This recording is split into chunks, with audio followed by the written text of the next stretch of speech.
কিছুদিন আগেও এই চোখ ছিল স্বপ্নে বিভোর, তবে আজ শুধুই অন্ধকার। বলছি মাদারীপুর পৌর শহরের শান্তিনগর এলাকার সুমন আকনের কথা। গেল বছর জুলাইয়ে যখন উত্তাল গোটা দেশ, তখন বোনের ছেলে স্বপ্ন শিকদারকে খুঁজতে বের হন তিনি।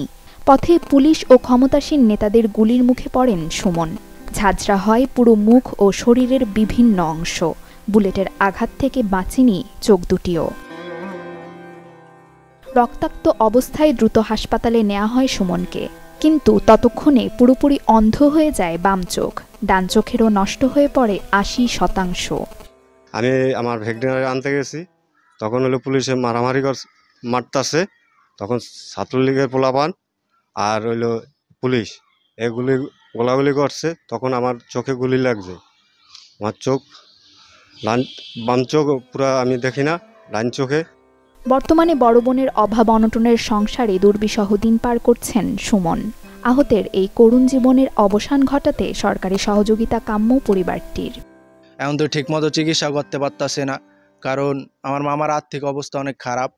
সরকারের কাছে আমাদের বিনীত অনুরোধ যে আমার মামার সুচিকিৎসা হোক, আর আমার মামার আর্থিক অবস্থার বিষয়টা একটু দেখুক। সরকারের চাই আবেদন সরকারের দ্বারা আমাদের যত আহত হয়েছে তাদের সূক্ষ্ম চিকিৎসার জন্য আমরা একটা সরকারের দ্বারা দাবি জানাই যে আমরা সূক্ষ্ম চিকিৎসা পাই। একটা চাকরি দিয়ে দিলে সুমন বাঁচতে পারবে। চোহে দেখে না, মা নাই, বাপ নাই, এতিম।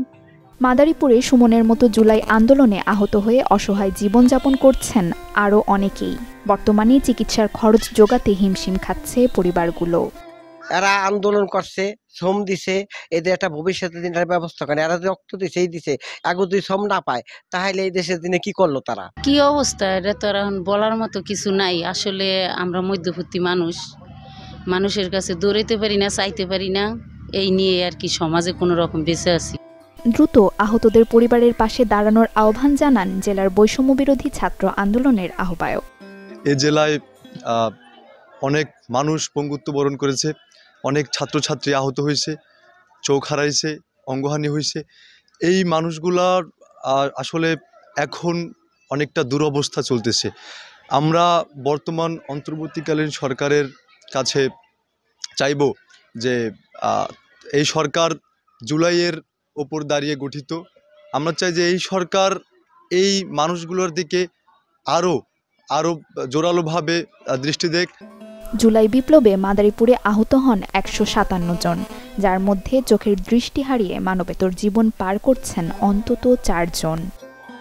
Desk report, channel 24।